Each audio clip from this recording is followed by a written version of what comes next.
오늘은 그 세 명의 사람들을 좀 나누고 싶습니다. 세 명의 사람들을 통하여서 성경에 보면 이제 그 두 번의 부르심을 받은 하나님께 두 번씩의 부르심을 받은 많은 사람들이 있는데 그 중에 차례대로 모세, 요나, 베드로를 살펴보고 그 다음에 이제 영광스러운 교회의 부르심에 대해서 또 또 나눔해야 될 게 있으니까 좀 살펴보겠습니다. 우리 출애굽기 6장을 좀 펴실까요? 출애굽기 6장 10절, 11절, 12절. 자, 같이 한 목소리 읽겠습니다. 시작. 여호와께서 모세에게 말씀하여 이르시되 들어가서 애굽 왕 바로에게 말하여 이스라엘 자손을 그 땅에서 내보내게 하라. 모세가 여호와 앞에 아뢰어 이르되 이스라엘 자손도 내 말을 듣지 아니하였거든 바로가 어찌 들으리까? 나는 입이 둔한 자니이다. 아멘. 여러분 제가 듣기로는 이제 믿음 생활을 시작하신 지 얼마 안 되신 분도 있고 또 오래 하신 분도 있다고 들었습니다. 그래도 우리 인생의 어느 순간에는요 하나님께 부르심을 받는 순간이 반드시 있습니다. 물론 이제 구원의 부르심이 있고요. 또 한 사람의 인생을 이렇게 쭉 살아가면서 받는 사명의 부르심이 있습니다. 그래서 오늘 저는 그 사명의 부르심에 대한 이야기를 좀 할까 합니다. 저도 그랬고 여러분 이제 우리는 사실은 예수님의 언약 밖에 있었던 외인이었습니다. 그러다 하나님의 은혜로 구원의 부르심의 초청을 받고 하나님의 구원의 반열에 이렇게 들었죠. 이렇게 살다 보면 모든 사람이 그래요. 모든 사람이 여러분도 그렇겠지만 그 meaningful한 굉장히 의미 있는 인생을 살고 싶고 또 소명을 성취하고 싶은데 여러분 직업은 소명이 아닙니다. 이거 동의하십니까? 내가 뭐가 되고 싶어요? 뭐가 되고 싶어요? 청소년 집회 같은 데 가면 뭐 너의 비전이 뭐니? 뭐 저는 뭐 CEO가 되는 거예요. 뭐 예술인이 되는 거예요. 그거는 사실은 잡이에요, 잡. 근데 그건 영원하지 않아요. 근데 직업은 그냥 직업일 뿐이에요. 여러분 그거 아무리 좋아해도 이 땅에서 50년 이상 잘 못해요. 하고 싶어도 잘려요. 그렇죠? 여러분 보통 직업을 몇 번씩 바꾸시는 세대잖아요. 예전같이 평생 직장 이런 거 없어요. 그러니까 직업이 소명은 아니거든요. 무엇을 하고 싶고 또 이 땅을 살면서 무엇을 하는 것, 그러니까 어떤 something doing, 그러니까 어떤 일을 하는 직업이 있고 being, 나의 존재적인 지명이 그 소명이 있어요. 근데 보통은 내가 무엇이 되고 무언가를 하는 것이 집중하죠.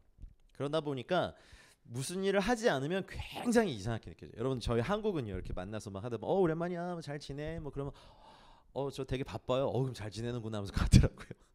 여러분 바쁘면 잘 지내는 거예요? 아니죠. 근데 한국은 바쁘면 잘 사는 거예요. 뭐 위해서 바쁜지 안 물어봐. 그냥 바쁘면 야, 너 되게 잘 산다. 쟤 바쁘대. 야, 씨, 잘 나가나 보다. 너무 앞뒤가 없어요. 그냥 바쁘면 다야. 근데 우리가 생각이 그래요. 바쁘면 다가 아닌데 바빠야 된다고 생각하거든요. 근데 이제 오늘 읽었던 이 모세의 이야기부터 제가 좀 시작하고 싶은데요. 여러분 새해 성경 읽기 시작하셨죠? 새해에는 또 성경 일독하리라 그만 출애굽기는 하셨죠? 이제 레위기에서 막혀서 그렇지. 그러면 이제 모세가 떨기나무에서 하나님의 부르심을 받은 1차 사건까지 읽으셨어요? 언젠간 읽으셨겠죠 뭐. 근데 오늘 읽었던 이 본문은요 첫 번째 부르심의 자리가 아니에요. 사실 떨기나무에서 부르심을 받을 때도요 모세의 나이가 그때 몇 살이셨죠? 우리 형님 나이가? 떨기나무 부르심 받을 때 나이가 무려 80살이었습니다. 예. 40년을 왕궁에 있다가 하늘 높은 줄 모르고 이 위에는 뭐 왕밖에 없었죠. 그냥 진짜 왕궁의 도련님으로 이렇게 자라다가 어떤 한 일 때문에 도망을 치죠. 40년을 거의 뭐 바닥에 40년 동안을 장인 이드로의 양을 치고 있을 정도로 한 남자의 인생이 굉장히 무기력하게 했습니다. 여러분 뭐 상담이나 기질 공부해 보신 분 알겠지만 뭐 그게 꼭 정확한 건 아니지만 보통 우울질, 담즙질, 다혈질, 점액질이 있다고 해요. 그거 혹시 아세요? 그러니까 뭐 알아도 그냥 모르는 척 한번 들어주세요. 이 기질의 사람들이 이렇게 한 자리에 모여가지고 어떤 프로젝트를 막 진행했다고 합니다. 근데 보통 이렇게 다혈질들이 되게 이렇게 화를 많이 내잖아요. 급하고. 근데 이제 어떤 사람이 뭐 프로젝트를 이렇게 같이 진행하다가 에이씨 나 이거 안 해 하면서 이렇게 확 뒤집으면 나가버릴 때요. 그러면서 이제 팍 나가니까 그 다혈질, 담즙질, 우울질, 점액질 이 네 명의 기질이 이렇게 앉아 있다가 저 자식이 하면서 쫓아나는 두 기질이 있는데 다혈질과 담즙질이에요. 너 거기 안 서! 하면서 막 이렇게 쫓아가요. 근데요 다혈질은 성질은 급하지만 복수는 안 해요. 잔인하진 않거든요. 그래서 쫓아가다가 그래 너 잘 먹고 잘 살아라 이러면서 이렇게 돌아와요. 이게 축복인지 저주인지 좀 저희가 헷갈리긴 해요. 근데 담즙질은요 잔인해요. 끝까지 쫓아가서 뒤통수 빡 때려요. 이 새끼야 이렇게 가지고 이거 하면 어떡해 하면서 이렇게 해요. 근데 안 쫓아가고 남아있는 두 사람이 누군지 아세요? 점액질과 우울질의 사람들인데 점액질은 거봐 나 쟤 처음부터 안 된다 그랬잖아 이렇게 말을 하고 우울질은 나 때문이야 이러면서 앉아 좀 파악이 되세요? 성경에 예를 들어 들면 전형적인 다혈질은 누군지 아세요? 베드로예요. 뭐 대책이 없어요. 뭐 주이시면 나를 뭐 무리로 걷게 하시고 뭐 근데 어쨌든 몇 발자국 걷잖아요. 다혈질은 영어 공부해야지 그러면 이제 100만 원짜리 막 끊고 오고 뭐 이렇게 집에서 쫓겨나고 막 이런 대책이 없어. 그냥 어쨌든 근데 끝까지 못 가. 막 챕터 1, 2만 열심히 보고 또 다른 결심을 늘 하는. 그러니까 그렇죠. 그리고 전형적인 담즙질은요. 성경에 누가 있냐면 누가 있을 것 같아요? 바울이죠. 바울이 되기 전에 사울의 시기에 자기가 옳다고 믿는 것을 믿고 끝까지 막 집집마다 찾아가서 사람들을 끌어내서 교회를 진멸했어요. 복수성이 장난 아니에요. 그러니까 담즙질은요 추진력이 그러니까 공동체 안에 영광스러운 교회에 꼭 담즙질의 사람이 있길 축복합니다. 이런 사람이 있어야 일이 돼요. 우울질들은 맨날 본질만 추구해. 본질이 무엇일까? 본질. 그러다 여기 다크 서클이 막 이렇게 가슴 줄넘기 해도 돼. 그러니까 그 우울질만 있으면 공동체가 맨날 본질을 찾다가 아무것도 못하고 담즙질만 있으면요 교회가 일만 하다가 못 쫓아오면요 내가 죽여요. 너는 필요 없어 이제 빵 쏘고 이제 가시 해가지고 담즙질끼리만 으쌰으쌰해서 가요. 점액질은 도마. 다른 제자들이 다 주님 받다 해도 내가 안 받잖아. 난 못 믿겠어. 내가 안 받잖아. 그 주님이 나타나서 어떻게 하시죠? 너 봐라. 너 봤을까요? 성경에 너 봤다는 기록은 없어요. 근데 그래서 그 점액질들은요 대신 장점이 있는데 뭐가 있냐면 굉장히 스테이블해요. 굉장히 뭔가 이렇게 안정적이야. 그래서 이런 분들 중에 엔지니어나 외과 의사나 이렇게 기복이 없는 직업에 딱 맞아요. 형제가 그래요? 그렇구나.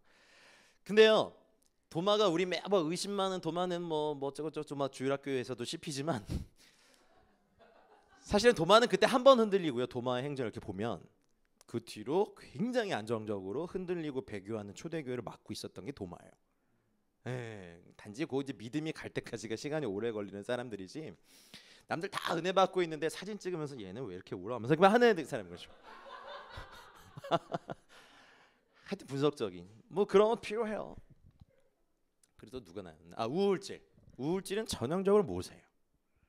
만약에 모세가 80살이 됐을 때까지 이제 떨기나무에서 부르심을 받을 때 누구의 양을 치고 있었다 성경 기록되어 있었죠?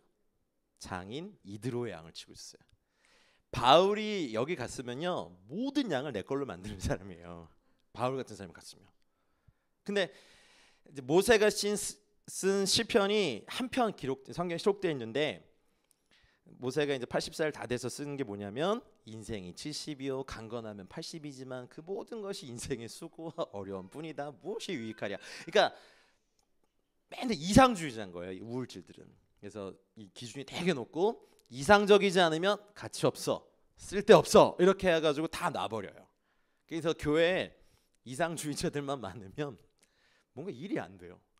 그래서 하나님이 이 기질들을 다 섞어놔가지고 적절히 서로 이제 존중하면서 어떨 때는 이 점액질들의 분석력도 필요해요. 그리고 어떨 때는 이 그 담즙질들의 으아씨 막 가는 끝까지. 사도 바울의 1차, 2차, 3차 전도 여행, 선교 여행을 보면요. 그 당시 뭐 배, 비행기 이런 것도 없는 그 시절에 배는 있었겠다. 근데 그렇게 다닐 만한 거리가 아니에요. 저희는 지금 중동에 가면 막 에어컨 빵빵 나오는 그런 뭐 버스 타고 다니면서도 힘들다 그러죠. 제가 몇 달 전에 터키 다녔는데요. 10일 동안 4,000km를 다녔거든요. 죽는 줄 알았어요. 안 다녀보셨죠? 그게 언제인지 몰라. 하여튼 그러니 제가 이제 이런 말 드리냐면 모세는 전형적인 이렇게 우울질은요 이상주의자고 굉장히 감성적인데 단점은 좀 이런 표현 죄송합니다만 맨날 과거를 회상하고 섬세하기 때문에 뒷방 늙은이로 없어질 능력이 많습니다. 이런 표현 좀 죄송합니다. 근데 모든 기질이 다 그래요. 하나님께 쓰임 이렇게 딱 사로잡히지 않으면요 다 쓰레기예요. 베드로요? 베드로가 이제 다혈질들의 특징은 있어요. 교회에서 리더가 뭐 던지면요 제일 먼저 손 들고 순종하고 리더 되겠다는 사람들은 다혈질들인데 끈기가 없어. 어려움 생기면 다 떠나요. 정말 그래요. 근데 점액질들은 리더가 뭘 던지잖아요. 그러면 바로 순종 안 하고 비판적인 세력이 돼요. 일단. 근데 정작 이 점액질들을 리더 그룹 안으로 들어올 수 있는 건 리더의 실력인데 그러면은 오랫동안 고민하고 했기 때문에 자기가 그러면 알겠다. 이걸 해야 되는구나. 딱 클릭이 되면 끝까지 갑니다. 이게 또 점액질의 강점이에요. 우울질은 이상이 너무 높기 때문에 기준을 낮추기 전까지는 영광스러운 교회도 썩었어 이렇게 떠날 위험이 있는 게 제일 큰 게 우울질들이야. 이상적인 교회 아무리 찾아봐요 이 지구상에 존재하나. 주님 다스리는 그 나라에 갈 때까지 없어. 있으면 좀 말씀해 주세요. 저도 좀 교회를 가게요. 그러니까 다 교회마다 약함이 있고 강함이 있는데 그 높은 기준과 능력으로 좀 자신을 낮춰서 섬기면 완성이 돼요.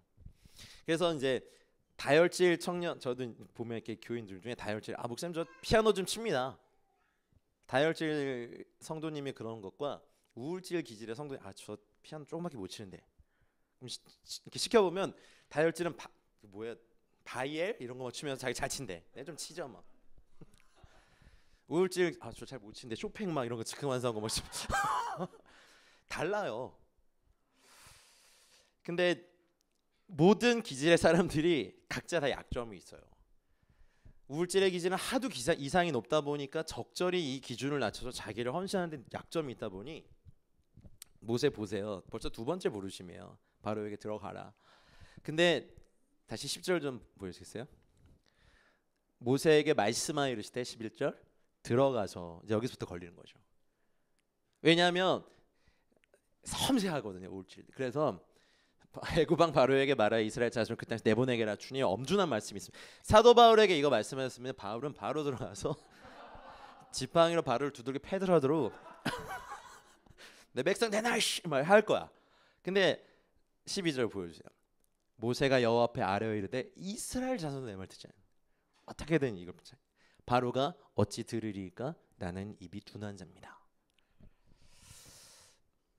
어쩌면 80평생을 실패자로 살았던 이 모세 앞에 하나님의 이 두 번째 말씀은 굉장히 사실은 좀 잔인한 겁니다.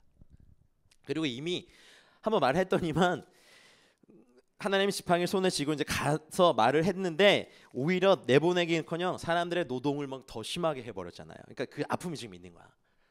말했는데 안 되는 걸요. 말이 주님께 이제 이런 거야.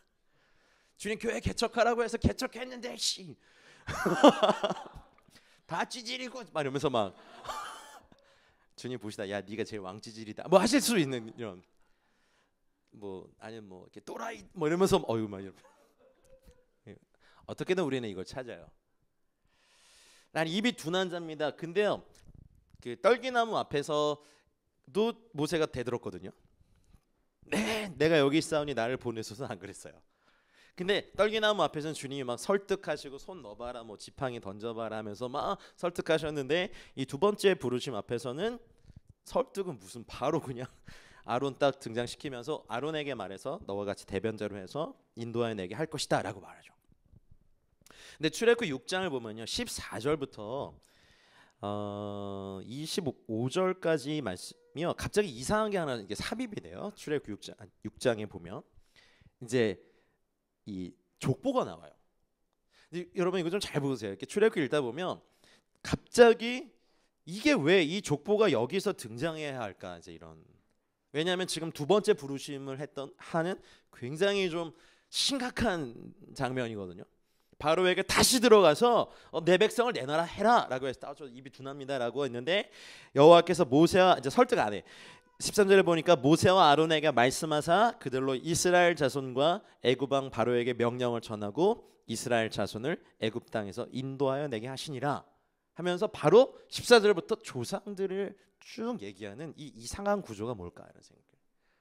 근데 여러분 이제 14절부터 25절까지의 이 족보를 쭉 읽다 보면 모세와 아론의 조상의 집들의 이 계열 중에 14절 처음에 보면 이스라엘의 장자 르우벤부터 시작하는데 여러분 야곱이 마지막에 죽기 전에 아들 12아들을 축복하는 장면에서 혹시 르우벤 뭐라고 축복했는지 기억하세요?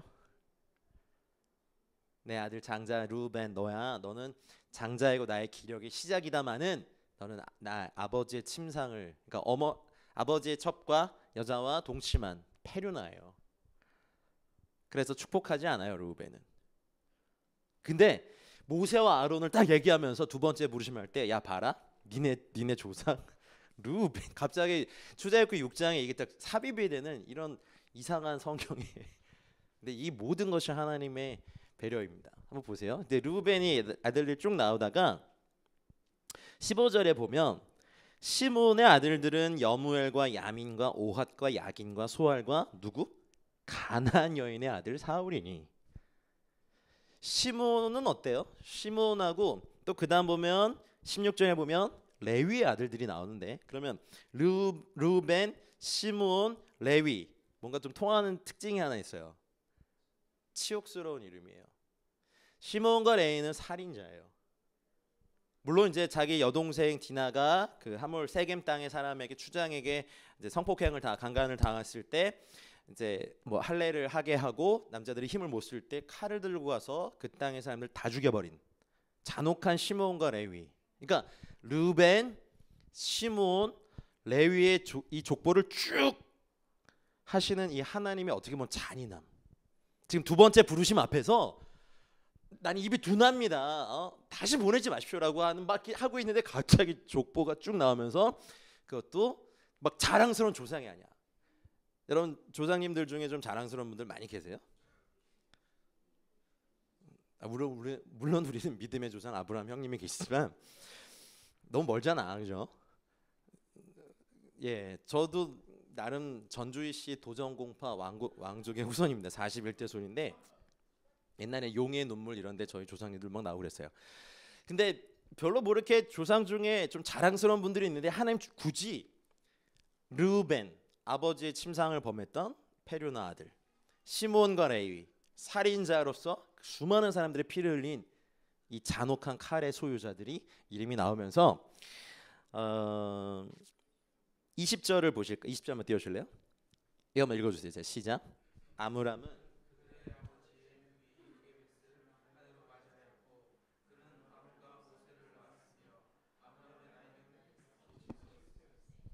좀 벗어도 되겠죠? 자, 아므람은 그들의 아버지의 누이 요게벳을 아내로 맞이하였고, 근데 여러분 여기 누이라는 이 단어가요, 히브리어로 도다인데요, 도다 고모예요. 그러니까 모세와 아론의 부모님, 아버지, 어머니가요, 이게 근친상간이에요. 수련회 강사 가서 별 이상한 걸 막 지금 하죠, 제가. 근데 이게 전 좀 의아했어요. 왜냐하면 이게 지금 너무 내 백성을 가게 하라라고 하는 이런 엄준하 하나님의 모세를 향한 두 번째 명령 앞에 갑자기 족보가 나오는데 모세 형님 죄송합니다. 완전 콩가루 집안인 거예요. 르우벤 아버지의 침상을 범한 이 페루나 아들 시므온과 레위 거짓말로 속여서 수많은 사람들의 피를 흘린 살인자. 거기다가 모세와 아론의 아버지 어머니는 고모랑 결혼한 페루나 아버지 어머니.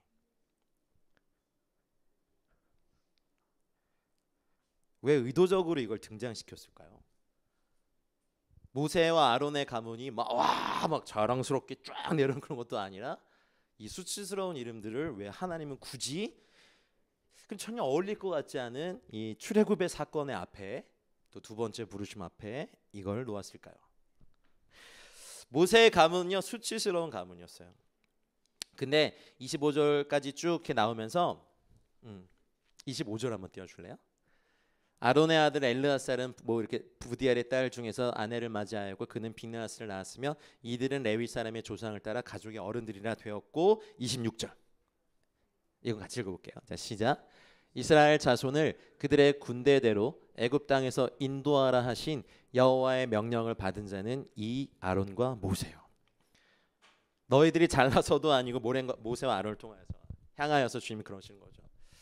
너희의 어떠한 뭐 신학 공부를 많이 한 것도 아니고 뭐도 아니고 이 콩가루 집안에서 내가 너희를 택하는 애. 어쩌면 우리가 아까 우리 찬양한 것처럼 십자가에서 구원을 받을 수 있었던 유일한 공로가 우리가 아니라 예수 그리스도의 보혈의 공로 있음처럼 이 모세에게 하셨던 이 두 번째 부르심의 성취를 이루는 것은 너희 가문의 역사가 아니다 라는 어떤 성경 저자의 또 성령님의 기막힌 해석일 수 있어요. 갑자기 뜬금없이 출애굽 6장 읽다가 이 엄중한 부르심 앞에서 콩가루 집안의 이야기들이 나오는 거죠. 우리랑 좀 닮아 있지 않아요? 여러분 우리 배경이 좋습니까? 여러분 여기에서 뭐 금수저 좀 있으세요? 은수저는 있으세요? 할렐루야. 갑질을 해보신 적 있으세요? 우리 을도 안 되죠. 정이야. 갑질은 못 해봤는데 우리 욱질은 많이 해봤어. 이런 씨 어딜 껴들어 해가지고 막 빵빵 대고. 우리 중 아무도 유력한 자나 하나님께 택함 받을 조건이 있는 사람 아무도 없습니다. 그죠? 그리고 가만히 생각해 보면요, 살인을 저지르고 도망쳐온 모세가 다시 가기에는 이집트의 모래에 그 시체를 파묻었잖아요. 어쩌면 그 땅을 밟아야 될 모세의 마음에는 이집트 모래에는요 모세의 아프고 부끄러운 과거가 묻혀 있는데 그 땅을 가기 싫었겠죠. 이기름 목사님 지금도 또 다시 다른 교회에서 개척하면 하시겠어요? 그 바로 대답 못하는 거 봐요. 알죠. 저도 이렇게 개척 사역을 해봐서 아는데요. 저는 정말 나는 정말 개척을 하면 안 되는 인간이다를 그거 아세요? 개척 교회 목사들끼리 하는 얘기가 있어요. 개척 교회는 목사가 엄청 개척당하는 교회다. 그러니까 서로 개척당하는 거. 성도는 성도대로 목사한테 개척당하고 또 뭐 목사는 성도에게 개척맞게 당하면서 이렇게. 근데 어느 공동체는 여러분 이거 아셔야 돼요. 신혼기가 있어요. 신혼기가 이렇게 뭐 개척 멤버로 이런 사람도 있고 이런 사람도 오면 야 우리 교회 진짜 금방 50명 되고 100명 되고 부흥하겠다. 그 딱 거품이에요. 신혼기 딱 지나고 폭풍기가 찾아와요. 서로의 이게 다 드러나면서 막 터지죠 이제. 언어 뭐 이렇게 뭐 눈빛 태도 뭐 하여튼 안 어려우셨어요? 그런 걸 안 겪을 리가 없어요. 공동체가. 그게 몇 년이 걸리고 이 폭풍기를 돌파하느냐 아니면 여기서 그냥 문을 닫느냐 둘 중에 하나예요. 돌파되면요 이 멤버는 떠날 수 있지만요 안정기로 접어들어요. 근데 안정기의 기간이 몇 년일지는 그건 몰라요. 근데 그 안정기에서 또 다른 변화 기간으로 가요. 이게 공동체도 굉장히 생명력이 있기 때문에 그걸 꼭 겪는 걸 이해하시길 바랍니다. 근데 주님의 안목은 이스라엘 자손을 그들의 군대라고 노예를 향하여서 주님의 눈은 그래요. 여러분의 교회가 하나님의 눈으로 또 이름을 또 영광스러운 교회로 주셨기 때문에 저는 분명히 아까도 이제 기름 목사님하고 그 얘기했는데 제가 요즘 이제 한국에 와서 중국에 철수하면서 다시 이제 중동으로 가고 싶었지만 하나님 또 이곳에서 붙잡아 놓으신 이유 중에 하나가 탈북민들이었어요. 그래서 지금도 이제 탈북민 담임 목사님을 제가 좀 이렇게 도와서 이제 교회를 개척한 지 제가 담임 목사는 아니고요. 협력 사역자로 이렇게 같이 한 지 이제 1년 6개월이 지났어요. 남과 북이 같이 섞인 이상한 교회예요. 탈북민들 좀 만나 보셨어요? 캠프 때 한번 만나시는 거 말고 탈북민 목사님이 담임 목사님이세요. 저희. 꽃제비 청년들이 교회에서 6명이 같이 살아요. 막 경찰도 두드려 패요. 주민들하고 막 시비 붙으면. 근데 제가 요즘 이제 그들을 이해하기 시작. 그리고 이제 목사님이 아주 이제 열정이 많고 이제 북한에 몇 번씩 끌려가서 탈북하고 난 데 끌려가서 고문받다가 여기 실명당하고 다리 절고 자기 딸이 굶어 죽고 이런 걸 다 경험했기 때문에 거칠어요. 설교가 다 뭐가 짓다고 순종해 주님께 뭐가 짓다고 순종해 뭐 이런 거야. 이러면 처음엔 막 불이 올랐어. 야 그래 통일 한국을 위해서 내가 뭐가 짓다고 순교해야지. 뭐가 짓다고 순교를 1년간 들어보세요. 상담 그런 게 없어. 찌질이들 그런 거 다 이기고 주를 위해서 죽어야지 이게 다야. 그러니까 목회를 잘 모르시는 거예요. 순교할 준비는 이미 되어 있고 이름도 순교로 지으셨고. 근데 제가 생각해 보니 여러분 이따 이제 결론의 말씀이긴 하지만 하나님이 곧 저는 어떤 방법으로든 이 문을 여실 거예요. 38선의 문을. 근데 북한에 기다리고 있는 2,500만 명의 트라우마 집단들이 있어요. 자신 있으세요? 주체 사상으로 똘똘 뭉친 사람이 250만 원 있어요. 여러분 좀 북한을 이해하셔야 되는 건요. 북한은 더 이상 공산주의 국가가 아니에요. 우리가 북한을 공산주의 국가로 바라보기 때문에 좌우익이 나눠요. 예를 들어 보면 이제 이거를 좀 이해하셔야 돼요. 공산주의 사회주의 국가가 절대 하지 않는 게 있어요. 뭐냐면 원래 그거 하려고 혁명했으니까 부나 권력을 세습하지 않아요. 그렇죠? 여기 중국 자민당에 있으니 알겠죠? 마오쩌둥이 자기 아들에게 권력을 물려줬습니까? 안 그랬거든요. 스탈린은요. 안 그랬어요. 근데 북한은요. 그걸 했잖아요. 그러면서 이 공산주의권에서 일제히 북한을 비판했었어요. 하면 안 된다 그렇게. 근데 그때 그 비판이 이제 김일성에서 김정일로 세습이 나게 될 때 그 비판이 일어나니까 평양의 김일성 광장에 그 마오쩌둥과 스탈린의 초상화가 띄어집니다. 북한은요 현대판 노예 국가예요. 더 이상 공산주의의 평등 사상이 지배하는 나라가 아니에요. 그러니 그들은 그런 말을 하더라고요. 이씨 조선에서 김씨 왕조로 바뀐 것뿐이라고. 그리고 북한 막 주체 사상 이런 거 막 해서 막 이러잖아요. 근데 그들이 그래요. 그 자기들이 그거는 배우긴 했지만 중국에서 나오고 또 제3국을 통해서 한국에 와 보니까 남한 사람들이 주체 사상으로 살더라고요. 이렇게 얘기하더라고요. 네? 그게 무슨 말이에요? 주체 사상 이렇게 공부해 보면 모든 인생의 주체는 나다라고 했는데 자기들은 수령을 위해서 사느라고 그렇게 한 번도 못 살아봤는데 남한에 오니까 다 주체 사상으로 살더만요. 이런 다 우리가 우리 주인 노릇하며 살잖아 이 땅에서는. 뭐 그 말도 맞네요. 자 어쨌든 이렇고 여러분 이제 이따 결론에도 또 말씀드리겠지만 여러분 영광스러운 교회가 준비하셔야 될 게 있어요. 여기 보니까 벌써 인터내셔널 처치네요. 그렇죠? 근데 이제 보셔야 되는 거예요. 더 이상 남한의 이 교회들을 카피한 비슷한 교회들을 세워지면 안 돼요. 이건 죄악이야 죄악. 벌써 6만 개 있어요. 여러분이 굳이 안 세워줘도 돼요 그런 걸. 뭘 해야 되겠습니까? 여러분이 이제 여기 또 다시 여러분은 그 기도와 예배의 불이 있잖아요. 말씀에 이런 성령의 불이 계속 타오르셔서 뭐 주체사상 공산주의 뭘 갖고 와도 여기에 복음의 하나님의 말씀으로 녹아내려질 수 있는 교회를 불씨를 이글이글 타오르게 하셔야 돼요. 아멘입니까? 모세 이야기하다가 잠깐 셌지만 우리 5,000년 한민족의 역사상 사단의 입장에 보더라도 한번 생각해 보셔야 돼요, 여러분. 제가 언젠가 이렇게 기도하다가 좀 뭐 이렇게 한 체험을 조금만 나누면 그 터키에 이제 아라랏산이 있잖아요. 아라랏산이 이렇게 터키하고 아르메니아 이렇게 걸쳐 있어요. 거기서부터 이제 노아의 방주로부터 시작해서 민족들이 이동해 갔죠. 근데 사단의 나라에서 이제 각 민족마다 사단의 군대를 붙여서 보내더라고요. 이렇게 그때 민족이 이동할 때. 그러면 이제 저희 한 민족을 담당했던 사단의 군대가 있겠죠. 우리는 한 80년 100년 살다가 다 육이 소멸해서 죽지만 이 땅에서 계속해서 우리 민족의 조상들을 지옥으로 보냈던 사단의 군대가 있습니다. 근데 사단의 입장에서 보더라도요. 지금 저희 세대는 5,000년 동안 이 땅의 사람들을 타락시켰던 사단의 입장에서 보더라도 처음 보는 세대예요. 여러분 그 에클레시아라고 하는 교회를 처음 말씀하신 게 마태복음 16장에 예수님께서 가이사랴 빌립보 지방에 들어가셨을 때 그게 어떤 지방이냐면 로마가 막 정복 전쟁을 합니다. 그래서 이기잖아요. 그러면은 그 땅에 있는 신상을 이제 끌고 와요. 파괴하지 않고. 그래서 시저 가이사랴 그 시저의 상을 높이 이렇게 딱 세우고 그 밑에 신상들을 딱 진열해 놓는 그러니까 정복을 상징하는 그런 승리의 도시인 거예요. 그러면 딱 들어가면 로마의 황제상이 제일 높은 곳에 서 있고 그 밑에 각 나라의 그 신상들이 쫙 있는 거예요.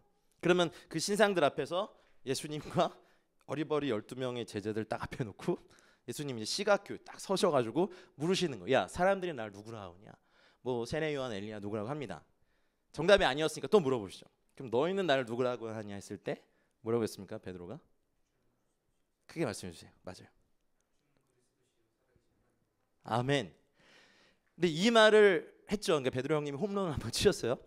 그러니까 이제 예수님이 바요나 시몬아 복이 있다 이를 알게 하신 분은 혈육이 아니라 하늘에 계신 하나님인데 내가 이 반석에 나의 교회를 세우겠다. 음부의 권세가 이기지 못할 것이고 천국의 열쇠를 주는데 땅에서 매면 하늘에서 매일 것이고 땅에서 풀면 하늘에서 풀리리라 했는데 문제는 베드로가 이게 무슨 뜻인지 몰라요.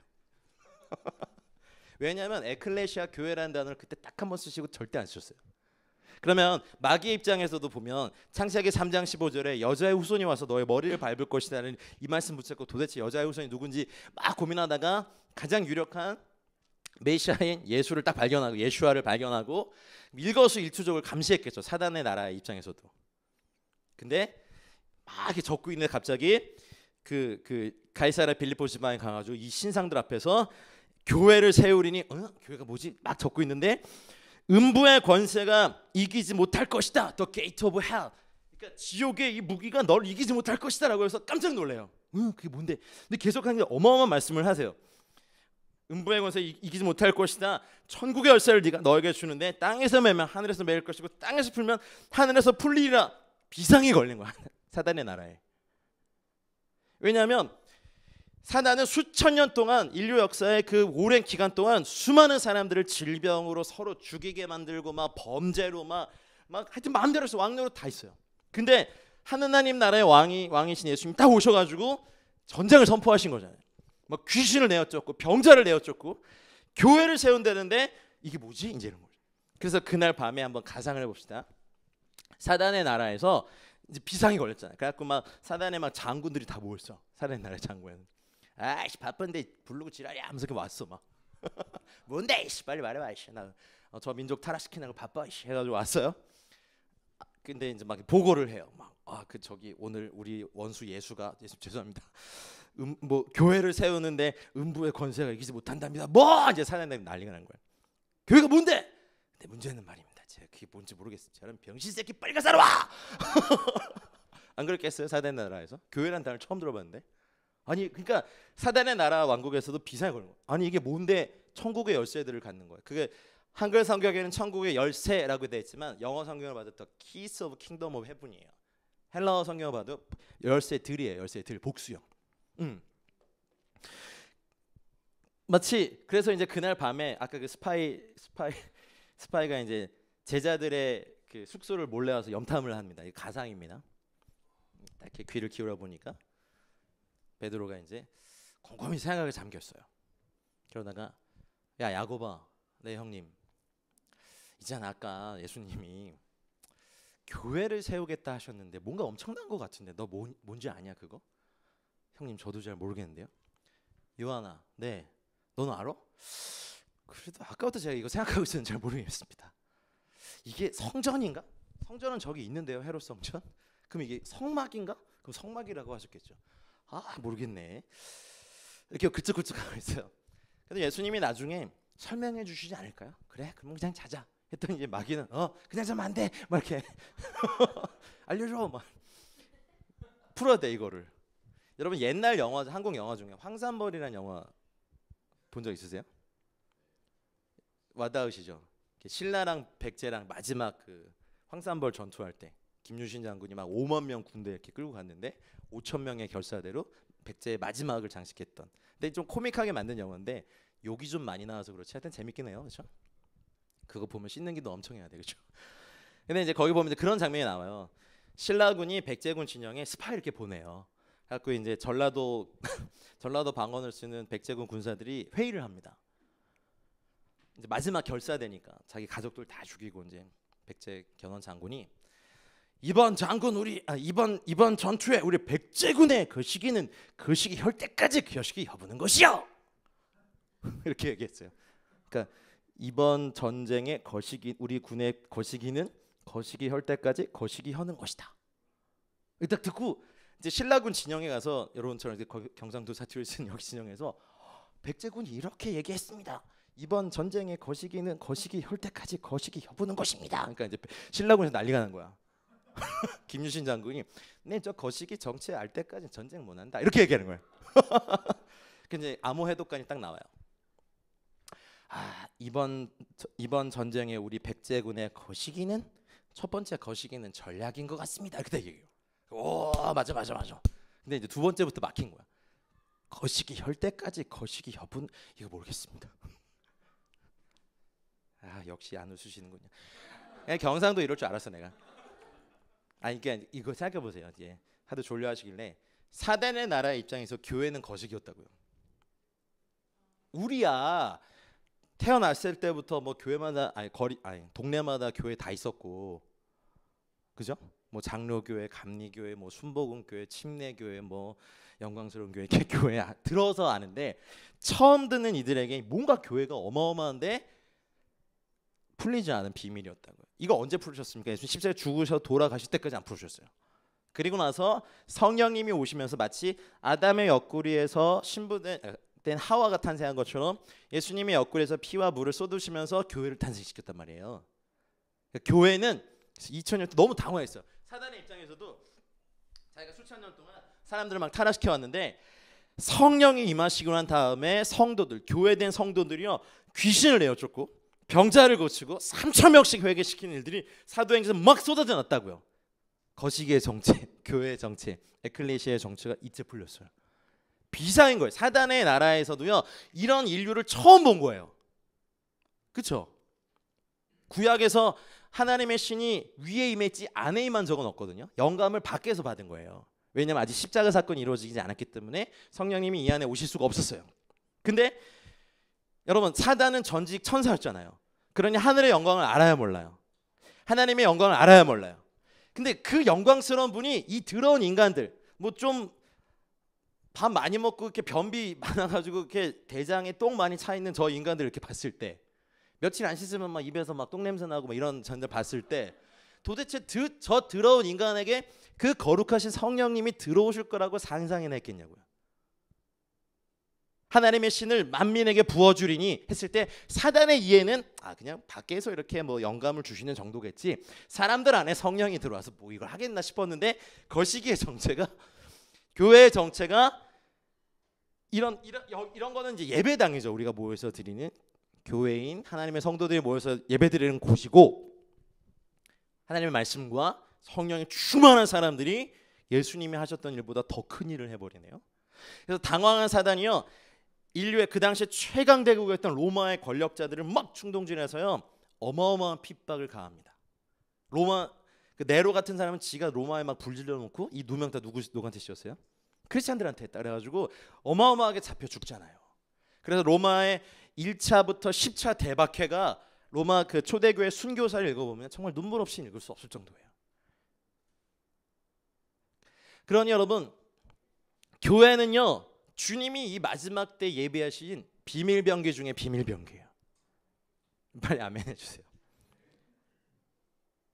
교회라는 것이 무엇인지도 모르는 사람들에게는 교회는 그냥 건물 아닌가 막 이렇게.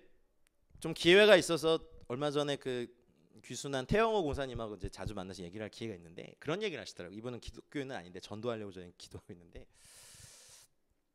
북한에 봉수교회, 칠골교회 이렇게 세웠잖아요. 근데 그 뭐 가짜 교회다 이런 말 맞는데 처음엔 가짜 교회를 시작한 게 맞대요. 북한에도 종교의 자유가 있다는 걸 선전용으로 보여주기 위해서.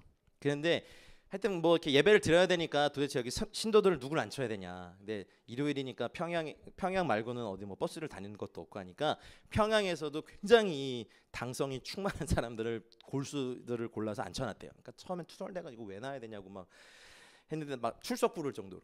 안 나오면 벌 주고. 근데요, 그래서 비슷한 흉내를 낸 거예요. 말씀도 읽고 찬송도 하고 설교문 내려온 거 그대로 읽고. 근데요, 몇 개월이 지나니까요, 그렇게 맨날 빠지고 안 나오던 사람들이요, 일찍 나와서 기다리고 있더래요. 이게 뭐겠어요? 그리고 그 시간에 예배가 드리는 시간에 항상 그 시간에 그 교회 주변을 이렇게 돌아다니는 사람들이 포착이 된 거예요. 북한 보위부들이 이 사람들을 잡아보니까 수십 년 동안 신앙을 숨겨온 지하 교인들이었던 거죠. 뭐 그 진위 여부는 하나님만이 아시겠지만 십자가를 제일 싫어하는 그 평양에 십자가가 보였을 때 사람들의 충격이 어마어마하다는 거죠. 가짜라도 말씀과 찬송을 흉내냈을 때 사람들의 마음의 변화가 일어나고 실제로 그러다가 주님을 만난 일이 있었다는 얘기를 저희가 들으면서 교회는요, 사단의 나라의 가장 위협적인 하나님 나라의 비밀병기예요. 근데 여러분 이걸 아셔야 돼요. 교회는 전투부대예요. 음부의 권세가 이기지 못할 것이다 라고 해서 처음부터 디자인을요 쌓아놓은 분들이었어요. 죄와 저주와 이 땅의 악에 대해서. 근데 우리는 교회 그러면 물론 이제 서로 사랑하고 따뜻하고 축복하고 배려해주고 하는 이런 것이 너무 좋아서 이 세대의 문화는 그렇죠. 근데 초대교회들부터 역사상 교회는요 전투부대였어요. 자꾸 북한 얘기해서 죄송합니다만 요즘 만나는 사람들이라 그러다 보니까 어쩔 수 없습니다. 지금 물어봤어요. 북한에서부터 지하교회 교인이었던 전도사님이 계신데 북한의 지하교인이 실제로 그렇게 많이 존재합니까? 너무 궁금합니다. 근데 그분 첫 마디가 그랬어요. 목사님 교회 역사를 아시죠? 당황해가지고 네 조금요. 70년 박해받았다고 기독교가 사라진 거 봤습니까? 우씨 죄송합니다. 난 믿음이 너무 없어. 난 선교사인데. 사라질 수 없습니다. 근데 제가 막 찡했어요. 맞다. 교회 역사에서 70년 기독교가 박해받았다고 사라진 게 없었지. 그루터기 신자들이 있습니다. 아직 그래서 우리 민족 희망이 있어요. 어쩌면 우리 생각에는 이 물러터진 남한교회가 하나님이 이거 여셨을 때 내려오는 사람들을 감당도 안 되고 올라가서 전할 수 있는 힘도 없는데 저는 믿어요. 저희는 6.25를 경험해 보지 않았지만 6.25 때 우리나라 탱크 한 대 없었던 남한 군대가 물론 계속 밀렸지만 그때 맨몸으로도 막 이 폭탄을 안고 탱크에 뛰어들 정도의 전쟁 영웅들이 일어났다는 사실이요. 격변이 일어날 때 저는 분명히 숨겨진 하나님의 사람들 지금 보면 막 찌질이 갖고 막 왕찌질이 뭐 들찌질이 이렇게 하면서 그러나 분명한 것은 어렸을 때부터 하나님의 말씀을 듣고 주님의 말씀 안에서 자란 저희들, 예배를 하는 저희들이 할 일이 분명히 있다는 거죠. 그리고 숨겨주신 하나님 그루터기처럼 숨겨주신 북한의 지하교회 교인들과 같이 이제 남북한 모두를 주님의 은혜 안에 이제 불러드릴 사명이 저희들에게 있음을 믿으십시오. 진짜 사명은요 그거예요. 여러분을 21세기 이 분단된 나라에 태어나게 하시고 교회의 일원이 되게 하신 건 하나예요. 여러분 직업이 더 잘 되게 하고 승진하고 돈 많이 벌고 하세요 기도. 그런데 그것이 다면 우리 인생 너무 의미가 없어요. 한 번뿐인 인생에 사단도 두려워하는 이 교회의 실제를 알아야 돼요. 아멘입니까? 우리가 보기에는 노예지만 하나님이 보시기에는 그들의 군대라고 하신 주님의 이 안목을 저희들로 받게 축복합니다. 그래서 결국에는 그 땅에 가서 하나님의 일들을 이뤄냅니다. 두 번째 볼 사람은요 요나입니다. 우리 요나서를 좀 펴볼까요? 여러분 요나 선지자, 그러니까 요나라는 그 이름의 뜻을 아세요? 요나 비둘기라는 뜻이에요. 비둘기로 대표되는 게 성경에 보면 뭐가 나오죠? 성령님이시죠. 성령이 비둘기같이 임해요. 근데 요나서 1장 1절을 보시면요 한번 펴보시겠어요? 주시겠어요? 같이 읽어볼게요. 자, 시작. 여호와의 말씀이 아미떼의 아들 요나에게 임하니라 이르시되 여기 한글 성경엔 표시되지 않았는데요. 파이하프라는 요 접속사로 시작해 요나서는 히브리어로 보면 그게 뭐냐면 주로 앞에 되는 걸 해석하지 않는데 그래서 계속하여 이런 말씀이 있어요. 해석하면 그래서 계속하여 여호와의 말씀이 아미떼의 아들 비둘기 요나에게 임하여 가라세 임하니라 이렇게 된 거죠. 근데 첫 번째 말씀에 1장 2절 읽어볼게요. 시작. 너는 일어나 저 큰 성읍 니느웨로 가서 그것을 향하여 외치라. 그 악독이 내 앞에 상달되었음이나 하시니라. 선지자가 하나님의 말씀을 받는 이거는 사실 일상이죠. 그런데 요나는 여호와의 얼굴을 피하려 3절 띄워주세요. 첫 번째 부르심 앞에서는 도망칩니다. 여호와 얼굴을 피하려고 일어나 다시스로 도망하려 하여 욥바로 내려갔더니 마침 다시스로 가는 배를 만난지라 여호와의 얼굴을 피하여 그들과 함께 다시스로 가려고 뱃삭을 주고 배에 올랐더라. 다시 3절 보여주세요. 여러분이 다시스란 히브리어 원어는요 전쟁이라는 뜻이에요. 타르시스라고 해서 전쟁. 욥바는 예파라는 히브리어 단어에서 나온 아름답다. 이 욥바가 나중에 보면 사도행전을 보면 고넬료, 욥바에 거하는 이제 베드로를 총한 그 고넬료의 사건과 연결된 그것과 연결이 돼요. 여러분 요나서에 별명이 있는데 구약의 사도행전이라고 얘기해요. 아직 너희가 땅끝까지 가서 주의 복음을 증거하라는 주님의 명령이 떨어지기 전에 구약의 선지자. 이 요나는 같이 활동했던 사람이 누구냐면 호세아, 아모스, 요나 이 3인방 같이 이렇게 활동했었어요. 그런데 호세아도 그렇고 아모스도 그렇고 너희가 여호와의 말을 듣지 아니하면 심판을 받을 것이고 이런 메시지를 주로 선포했는데 유일하게 요나만 여로보암 당신을 통하여서 당신의 때에 이스라엘의 백성의 영토가 회복될 겁니다 이렇게 했던 유일한 선지자예요. 근데 요나에게 원수의 나라인 니느웨로 가서 말씀을 전하라 했는데 요나는 여기에 대해 뭐 대꾸도 없이 그냥 얼굴 피해서 일어나 이 다시스 전쟁으로 가는 일로 가려고 내려가요. 아름다운 이 항구로 가요. 근데 마침 다시스로 가는 배를 만난지라 여호와의 얼굴을 피하여 그들과 함께 다시스로 가려고 뱃삭을 주고. 여러분 근데요 그 이스라엘에서 다시스까지 3,200km 떨어졌대요. 그러면요 이 뱃삭을 내려면요 집을 정리한 거예요. 근데 좀 의아한 게 뭐라고 뭐 대꾸를 하든지 요나서 4장에 가면 이제 그제서야 요나가 막 하나님께 대꾸를 하는데 그거 좀 먼저 볼까요? 자, 요나서 4장 2절에 보면요. 1절 2절이 되는데 요나가 매우 싫어하고 성내며 2절 여호와께 기도하여 이르되 여호와여 내가 고국에 있을 때 이러하겠다고 말씀하지 아니하였나이까? 근데 요나서 1장에 안 기록돼 있어요. 그렇다면 이건 뭐냐면 무언가 기도 중에 기록하진 않았지만 요나는 하나님을 아는 선지자니까 분명히 그 말씀에 순종해서 내가 원수의 나라인 니느웨에 가서 말씀을 선포하면 분명히 그 땅의 사람들을 회개할 거 내가 아는데요 이런 거였어요. 근데 안 하겠다 그런 거잖아 이렇게. 그러니까 그거를 하나님은 그 다음 말씀 주세요. 주님은 은혜로우시며 자비로우시며 노하기를 더디하시며 인애가 크시사 뜻을 돌이켜 재앙을 내리지 아니하시는 하나님이신 줄을 내가 알았습니다. 내가 그럴 줄 알았어요. 하나님 당신 그러시잖아 이런 거야. 의식을 얘기하면 너무 하기 싫은 거예요. 그러니까 유독 그 열왕기 하 14장 25절 26절에 보면요 요나가 여로보암 때에 이스라엘의 영토를 니느웨로부터 회복할 것이다라고 유일하게 예언한 선지자가 요나예요. 그러니까 요나 선지자의 고민이 있는 거야. 그러면 나는 분명히 하나님을 아는데 내가 가서 말하면 니느웨가 다 회개하고 실제로 가서 물고기 뱃속에서 나와가지고 두 번째 하나님의 말씀이 임한 장면이 나오죠. 3장 1절에 보세요. 요나서 3장 1절에 보면 여기 이제 요나도 두 번째 여호와의 말씀이 몇 번째로? 두 번째로 요나에게 임하니라. 그러니까 모세도 떨기나무 앞에서의 부르심 말고 너는 바로에게 들어가서란 두 번째 부르심이었고 요나도 이제 첫 번째 부르심에 이제 외면하고 도망가다가 다시스로 가는 배 밑에서 잠자고 있다가 풍랑 막 일게 하셔가지고 막 바다에 던지고 그제서야 잠잠에 일어난다 물고기 수올의 뱃속에서 기도를 드렸죠. 그리고 토해져 나왔을 때 여호와의 말씀이 두 번째로 요나에게 임하니라.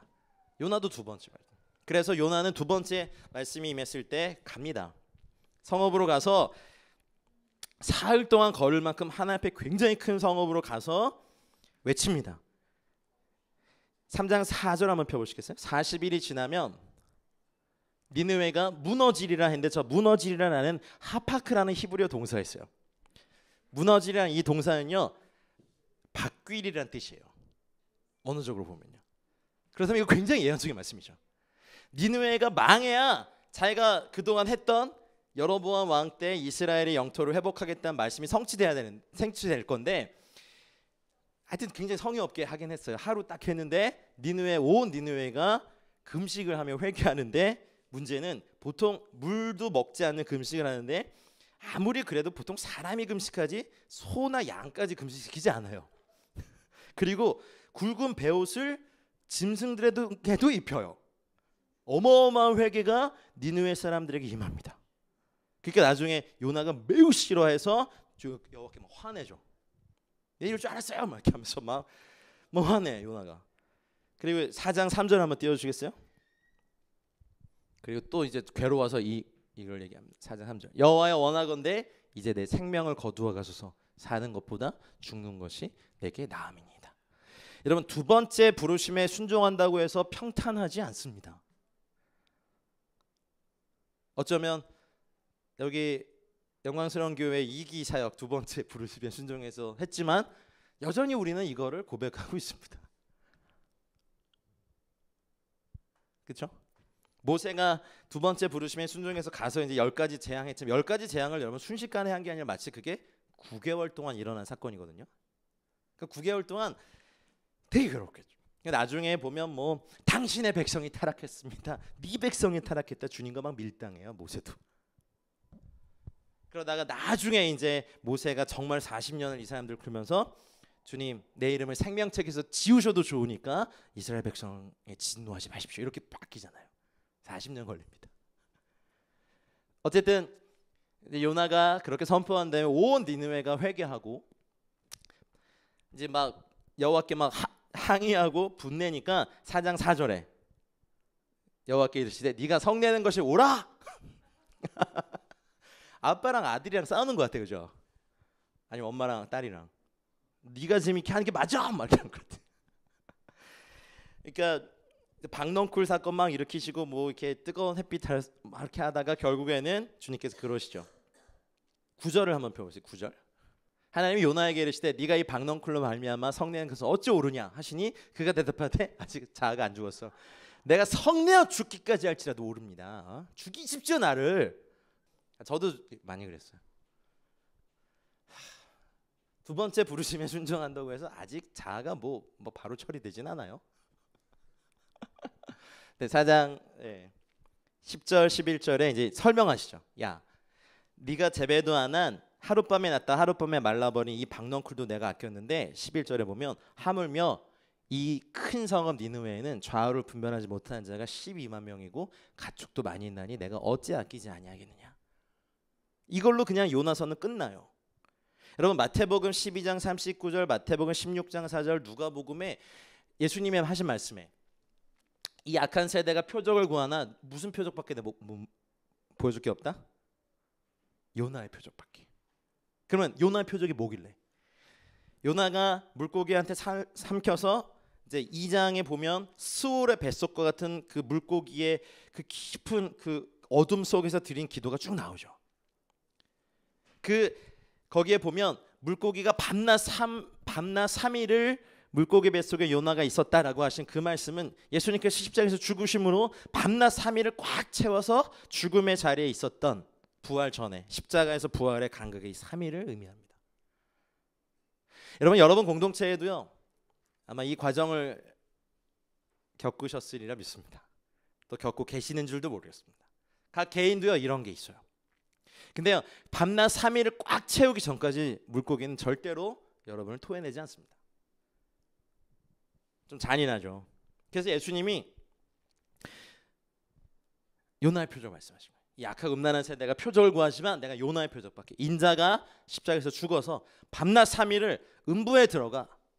나는 인자의 능력으로는 바로 그냥 음부에서 그냥 하루도 안 거하시고 쑥 나오실 수도 있는데 밤낮 3일을 있으셨어요. 그것이 하나님의 경륜입니다.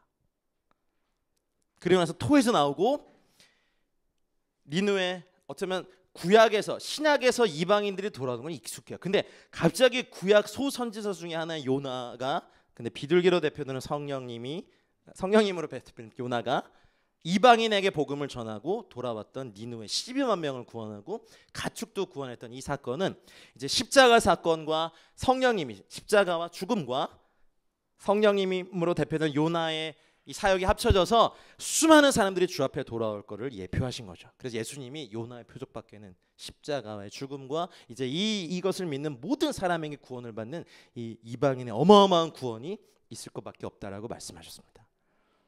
두 번째 부르심에 순종한다고 해서 자아가 한꺼번에 막 죽진 않습니다.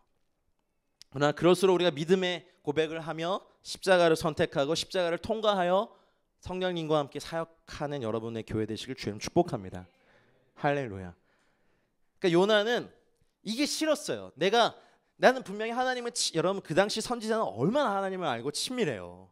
그러니 하나님이 인자가 크고 뜻을 돌이키시는 걸 내가 아는데 내가 그 말씀 순종하고 가서 이걸 전했다가는 저 사람들 다 구원받을 거고 내가 그동안 전했던 예언은 다 무너지고 나는 선지자로서 아무런 것도 없을 거야 라는 걸 아니까 그냥 조용히 집 다 정리하고 3,200km 가는 그 당시 페니키아 상선이겠죠. 페니키아의 돈을 100사스를 지불하는 게 전 재산 다야. 안 그러겠어요? 근데 선지자면 뭐라고 대꾸를 하고 가시든지. 근데 그냥 가서 풍랑막 이는데 깊이 잠들었어요. 그러다가 보니까 막 거기 날짜 1장에 보면 선장이 막 뭐 선원들이 막 물건들 바다에 던지고 막 야 너희 신들의 이름을 불러봐라. 그러니까 포세이돈이야 막 다 불렀겠지 뭐. 아쿠아맨 이건 아니구나 영화다. 막 불렀어. 어쨌든 막 부르고 있는데 왜 미차니까 가니까 이상한 사람이 자고 있어요. 그래가지고 물어요. 당신의 신을 구해라. 그러고 막 하다가 이제 이게 누구 때문에 그런가 해서 제비 뽑아보자 하고 막 제비를 뽑아보니까 딱 걸렸어. 그러니까 1장 8절에 보니까 넌 누구며 네 생업이 뭐냐? 선지자에게. 그죠? 근데 대답 안 해요. 선지자라고 대답 안 해. 뭐라고 합니까? 나는 히브리 사람이다라고 해요. 이거는 어쩌면 세상 사람들이 우리에게 던지는 질문. 너의 생업이 뭐냐? 저는 하나님을 섬기는 자인데요. 우리 당당하게 말해야 돼요. 여러분 직업은요 이 땅에 있을 때 몇십 년 잠깐 하는 일이에요. 일. 하나님을 섬기는 일은요 영원한 일이에요. 예배자의 영광이 그런 거예요. 빨리 아멘하세요. 설교 안 끝내요. 저 할 수 있어요. 저 중국 선교사 출신이에요. 오래 할 수 있어요. 하루 종일도 안 되는. 근데 우리 그게 중요한 게 아니라 세상 사람들이 선지자에게 네 생업이 뭐냐라고 물으는 이런 어떻게 보면은 자기의 자리를 떠난 사람들의 이런 게 있어요. 어쩌면 이게 첫 번째 부르심의 약점일 수도 있어요. 근데 자기 때문인 거 아니까 이제 던지라고 해서 던지자마자 바다가 잔잔해지죠. 그러니까 1장 16절에 보면 16절 한번 보시겠어요? 그 사람들이 여호와를 크게 두려워하여 여호와께 제물을 드리고 서원을 하였더라. 구원이 임합니다. 근데 여러분 여기서 문제. 그러면 이 페니키아 상선은 다시스로 가서 제물을 드렸을까요? 아니면 배에서 제물을 드렸을까요? 다시 돌아와서 제물을 드렸을까요? 제물은 그 당시 배에서 드리는 게 없어요. 그럼 어딘가 육지로 대고 했을 텐데 출항한 지 얼마 안 됐기 때문에 반드시 이 사람들은 여호와의 신, 히브리 사람의 신이 여호와가 있는 바로 그 땅 이스라엘로 다시 돌아가서 제물을 드렸겠죠. 여하튼 그래서 물고기 뱃속에서 밤낮 기도하고 이따가 우리 기도할 때 요나서 2장의 기도로 기도할 거예요. 2장 2절부터 한번 먼저 읽어봅시다. 왜냐하면 오늘 말씀으로 기도하고 저는 여러분들이 이 기도를 통해서 이제 물고기 뱃속에 스을의 뱃속에 있는 여러분들이 토하여져 나오는 은혜가 있길 바랍니다. 자, 이거는 기도하는 마음으로 같이 읽겠습니다. 이르되 내가 받는 고난으로 말미암아 여호와께 불러 아뢰었더니 내가 스올의 뱃속에서 부르짖었더니 주께서 내 음성을 들으셨나이다. 주께서 나를 깊음 속 바다 가운데 던지셨으므로 큰 물이 나를 둘렀고 주의 파도에 큰 물결이 다 내 위에 넘쳤나이다. 내가 말하기를 내가 주의 목전에서 쫓겨났을지라도 다시 주의 성전을 바라보겠다 하였나이다. 물이 나를 영혼까지 둘러싸우며 깊음이 나를 애워싸고 바다풀이 내 머리를 감쌌나이다. 내가 산의 뿌리까지 내려가 싸우며 땅이 그 빗장으로 나를 오래도록 막아 싸우나 나의 하나님 여호와여 주께서 내 생명을 구덩이에서 건지셨나이다. 내 영혼이 내 속에서 피곤할 때 내가 여호와를 생각하였더니 내 기도가 주께 이르러 싸우며 주의 성전에 미쳤나이다. 거짓되고 헛된 것을 숭상하는 모든 자는 자기에게 베푸신 은혜를 버렸사오나 나는 감사하는 목소리로 주께 제사를 드리며 나의 서원을 주께 갚겠나이다. 구원은 여호와께 속하였나이다 하니라. 이 기도를 드리고 난 다음에 10절 여호와께서 그 물고기에게 말씀하심에 요나를 육지에 토하니라. 오늘 스월의 뱃속에 있는 분들이 계시다면 그 물고기에게 말씀하신 하나님의 은혜를 구하십시오. 이따가 우리 기도할 때 요나서 2장으로 기도할 거예요. 그래 여기서 퀴즈. 그러면 요나는 이후에 어떻게 됐을까요? 1번 박넝쿨이 없어진 햇빛 때문에 열받아 죽었다. 2번 다시 이스라엘로 돌아갔다. 3번 니느웨에서 사역하다가 순교했다. 4번 모르겠다. 뭐 같으세요? 모르겠다. 그래서 저도 이게 궁금해가지고 이제 주석서를 막 뒤적여보고 했더니 힌트가 하나 있더라고요. 그 니느웨 성이 굉장히 큰 성이었고 성벽만 30m 높이인 거 아세요? 그리고 니느웨 성의 대로는요 지금 탱크 4대가 나란히 지나갈 만한 넓이였대요. 그리고 외벽, 중벽, 내벽이 3개 벽으로 나눠져서 절대 난공불락해. 그리고 중간중간에는 물이 있어서 하나 벽 넘어도 물에 빠져 죽는. 근데 나중에 보니까 여러분 이스라엘이 여로보암 때 영토를 회복할 거라고 예언한 요나는 다시 이스라엘 못 돌아갔대요. 그리고 나중에 니느웨 유적에 보니까 네비 유누스 언덕이 있는 걸 발견합니다. 네비는요 히브리어 나비와 비슷한 선지자라는 뜻이에요. 유누스라는 건 요나, 선지자 요나의 언덕이 니느웨에 유적이 남아 있습니다. 추적해 보건대 요나는 사실 이스라엘 백성들에겐 배신자고 지가 선지자래 가지고 이렇게 우리 민족에게 이거 회복될 거라고 망했는데 원수의 민족에 가서 사역하는 아주 나쁜 놈이 되어 버렸어요. 근데 결국 요나는 니느웨 성에서 사역하고 생을 같이 했답니다. 끝까지. 그래서 요나서를요 신약의 사도행전이라고 그래요. 자 이제 마지막 이제 세 번째 사람을 보겠습니다. 시간이 많이 갔긴 했지만 자 요한복음 21장 18절 19절에 보면 이제 베드로의 이야기를 좀 하고 싶습니다. 요한복음 21장 18절 19절 같이 읽겠습니다. 시작. 내가 진실로 진실로 내게 이르노니 내가 젊어서는 스스로 띠띠고 원하는 곳으로 다녔거니와 늙어서는 내 팔을 벌리리니 남이 내게 띠띠우고 원하지 아니하는 곳으로 데려가리라. 이 말씀을 하심은 베드로가 어떠한 죽음으로 하나님께 영광을 돌릴 것을 가리키심이로라. 이 말씀을 하시고 베드로에게 이르시되 나를 따르라 하시니. 베드로는요 주님께 이 나를 따르라를 2번 듣습니다. 베드로가 처음 제자로 부르심을 받을 때 갈릴리 호숫가 그 바닷가에서 예수님으로부터 부르심 받죠. 마태복음 4장 19절에 보면 말씀하시되 나를 따라오라. 내가 너희를 사람을 낚는 어부가 되게 하리라. 시몬과 그의 형제 안드레를 부르셨던 내용.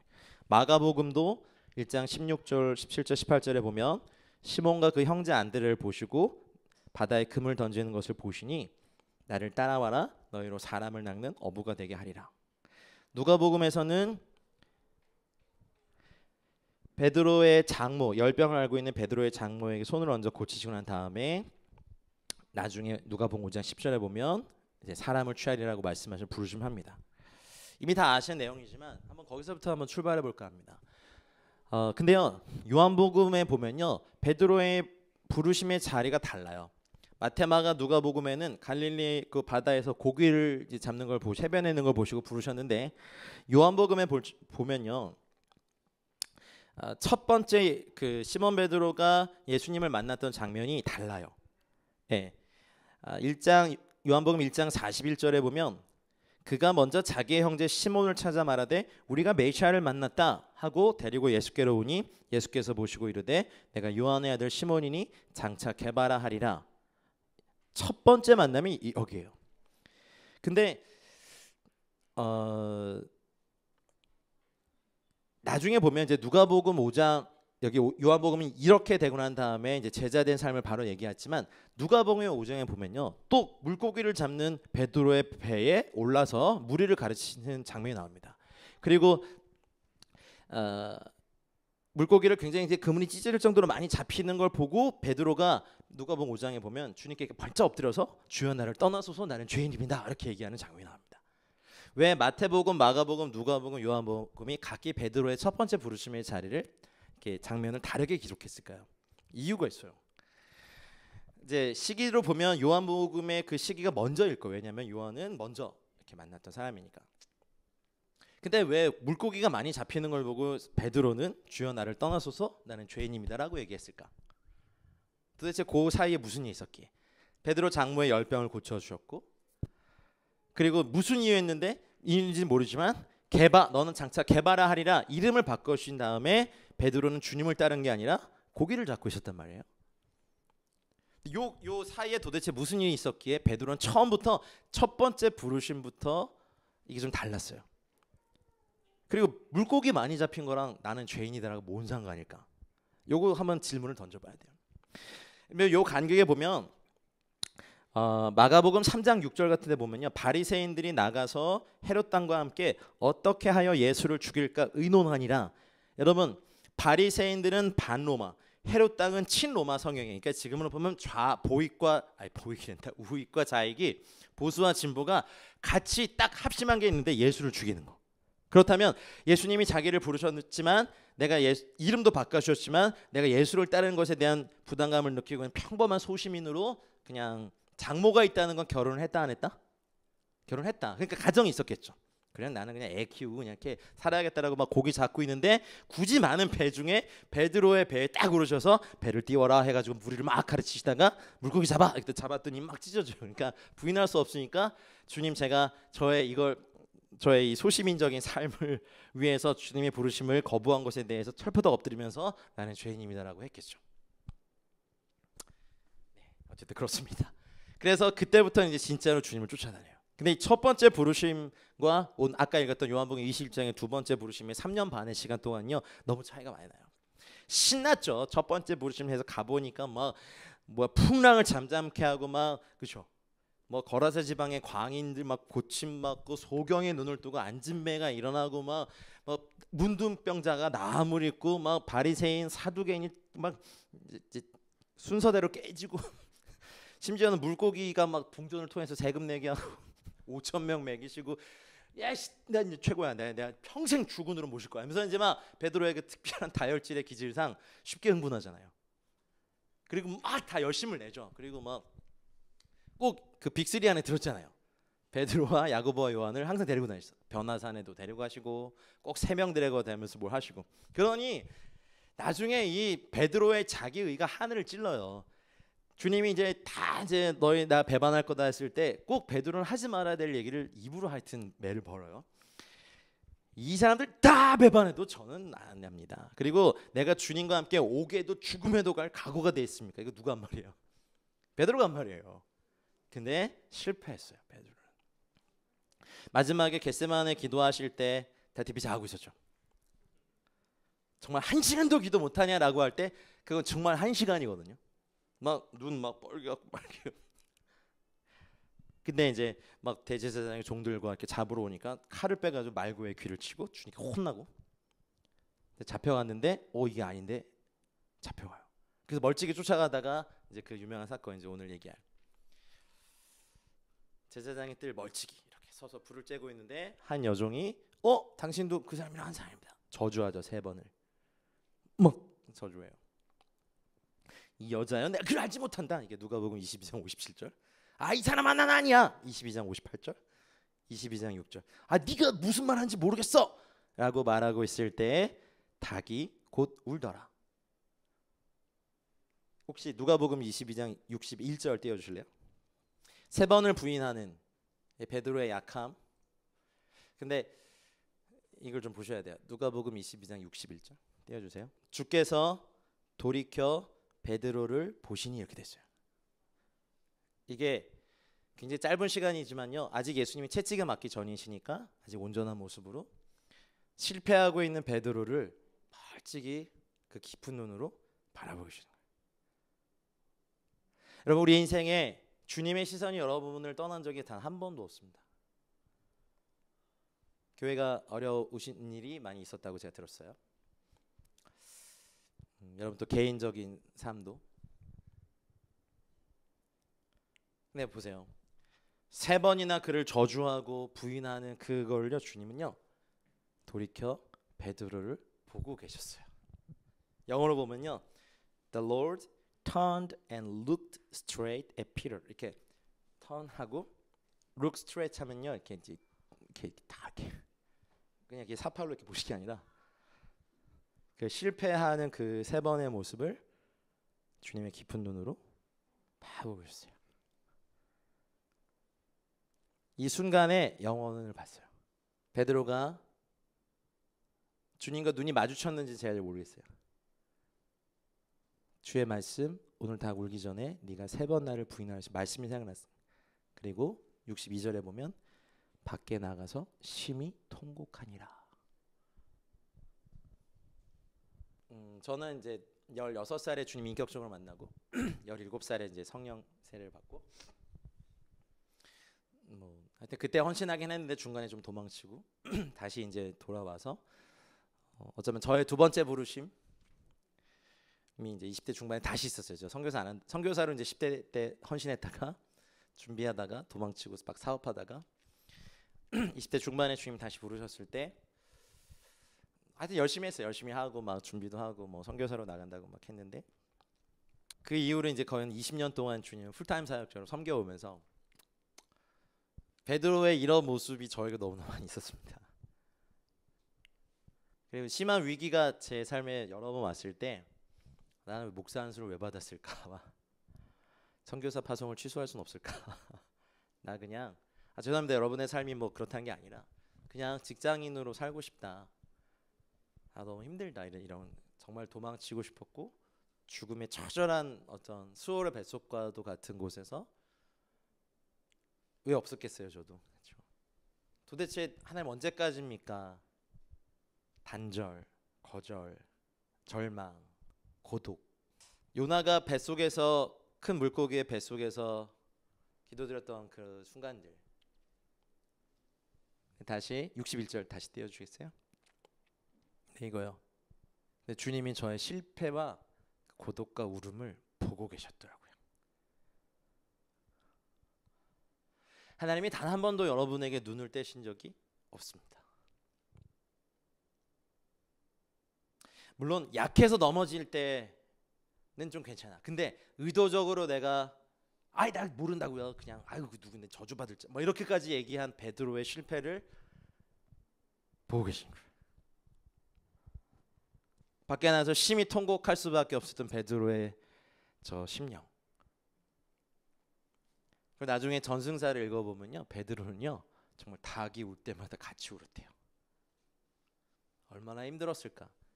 사도 바울에게 육체의 가시는 어쩌면 자기가 핍박하고 진멸했던 사람들의 유족일 수도 있어요. 간질이 아니라. 내가 누군가를 탁 잡아서 죽는 데 넘겨줬어. 근데 그 유족이 앉아서 설교를 들어. 바울이 막 하는데 그러면 막 괜찮을까요? 그 마음이? 우리 누구에게나 이게 있어요. 3번의 부인, 물고기 뱃속의 소울, 내가 파묻은 시체가 있는 내가 밟고 싶지 않은 이집트 땅의 모래에 다시 가라고 하신 주님의 명령 앞에서 머뭇거리게 되는 무언가 우리는 다 있습니다. 여기 그거 없다고 자신하실 수 있는 분 있으세요? 아무도 없어요. 출애굽기 6장에 아까 설명드린 것처럼 르우벤과 시몬과 레위의 그닥 그렇게 자랑스럽지 않은 아버지들의 이름을 쭉 내시고 모세의 아버지가 고모랑 결혼한 이게 정말 그런 결혼이었어요. 모세와 아론이 그런 가문의 자녀들을 했어요.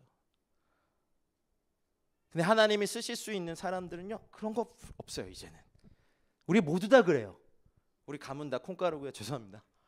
저주받은 집안이었고요. 우리는 의도적으로 주님을 배반하고 주님의 눈을 보고 우는 그래서 부활하신 주님을 만나고도요, 베드로는요, 다혈질은요, 이게 약점이에요. 뭔지 아세요? 자기 정죄감이 제일 강한 사람들이에요. 잘못하면요, 담즙질은요, 다루는 법이 달라요. 사도 바울은 자아가 워낙 센 담즙질이기 때문에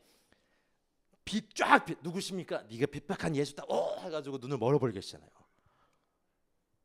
그래서 박살을 내버려. 왜냐하면 다루어지지 않은 담즙질은 독재자 이러고 되거든요. 다혈질들은 지가 자기 정죄를 막 하고 있어요. 알아서 이렇게 찌그러져 있다고요. 다혈질들은 혼내면 안 돼. 정말 잘 들으세요. 혼내면 안 돼. 혼내면 영원히 재기불능해요. 요한복음 21장에 부활하신 주님을 만나고도 베드로는 풀이 푹 죽어가지고 수석 제자, 으뜸 제자의 자리 난 자기 없어. 냈다 이렇게 무슨 사도야 씨. 나 물고기 잡으러 갈래. 베드로 안에서 울리는 그 처절하리만큼 잔인한 자기 정죄의 소리가 있었어요. 내 딸이가 무슨 부활하신 주님 만나니까 더 괴로워. 차라리 그냥 음부에서 가시지 뭘 또 나타나셔가지고 나 뭐 어쩌라고요 씨. 이렇게 막 도망가고 싶어. 나한테 왜 이러세요 막 이러시는 거예요. 속에서 막 이렇게. 그래서 그 자기의 그 절망의 바다에 가서 밤새 고기 학지만 멍 때리고 뭐 아무것도 안 잡히고. 그러다가 이제 주님이 연출해 놓으시잖아요. 21장에 가면 숯불 앞에서 3번 부인한 베드로 딱 놓고 숯불 피워놓고 기다리시는데 제자 중에 한 명이 주님이시다 하니까 베드로가 그때 정신 번쩍 나가지고 또 앞뒤 안 가리고 뛰어들어. 벗고 있던 옷을 물론 이제 주님을 만나는 것 때문이었지만 옷을 입고 바다에 뛰어들고. 여러분 바다 수영 4km 해보셨어요? 갈릴리 가보셨죠? 파도 엄청 세죠? 엄청 세요. 진짜 세요. 그럼 여러분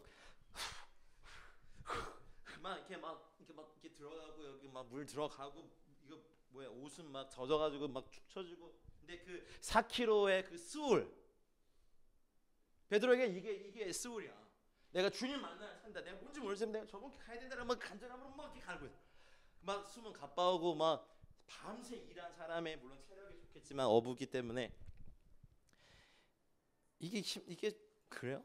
어쩌면 요나의 그 3일 우리 모두에겐 그런 시간이 있어요. 내가 주님 아니면 내가 죽습니다라고 필사적으로 이 갔던 그 시간들. 아브라함이 이삭을 바치러 간 그 브엘세바에서 모리아산까지 한 80km 되거든요. 그래서 약 사흘 길을 걸어가요. 그러면 아무 말 없이 이삭을 죽이러 가는. 왜냐하면 그 사건 이전에 이스마엘이 밉지만 그래도 자기 자녀잖아요. 근데 이스마엘하고 하가를 이렇게 다 챙겨서 보냈어요. 근데 아버지는 어땠을까? 그런데 자기가 사랑하는 하나 남은 이삭을 바치라고 하는데 그러면 그걸 걸어가는 아브라함의 마음도 그랬을 것 같아요. 하나님, 이 이삭이 저에게 기쁨이었고 이 이삭이 나에게 모든 것이었는데 이 아들 바치라고 하십니까? 이 아이가 웃는 거, 기뻐하는 거, 내 늙음하게 이 아들 하나 얻어서 기쁨 가운데 사는 이거 있는데 하나님 얘를 바치라 하십니까? 속에서 어마어마한 그 울음들. 물고기 뱃속에서 3일 밤낮을 지내면서 요나가 뭐 이렇게 막 안경 쓰고 편하게 막 띵까띵까 하면서 했을까요? 나올 수 있는 보장이 없어요. 우리는 요나서 4장까지 읽고 요나를 묵상하니까 나오겠다 이렇게 하지만 보장이 없어요. 근데 요나 고백하잖아요. 내가 그럴지라도 그 수울의 뱃속에서도 내가 주를 바랍니다. 오늘 해야 될 기도가 이거예요. 여러분 공동체가 해야 될 게 이거예요. 그래서 그 어쩌면 그 4km를 막 수영해 오면서 주님 앞에 섰는데 문제는 또 다혈질. 또 우리 베드로 형님 전 그래서 좋아해 막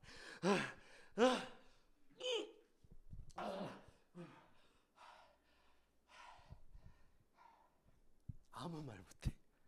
주님 앞에서 막 4km를 막 심장 터져버리려고 그러는데 막 물 막 뚝뚝 떨어지고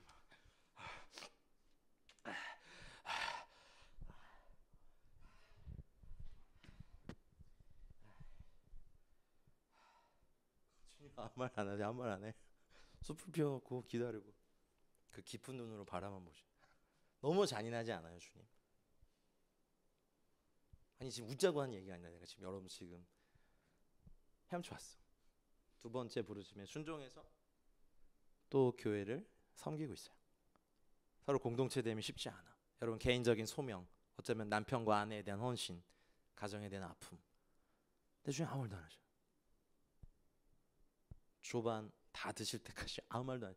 그러면 이제 가슴이 터져버릴 것 같지만 왔는데 아무 말도 안 하시는데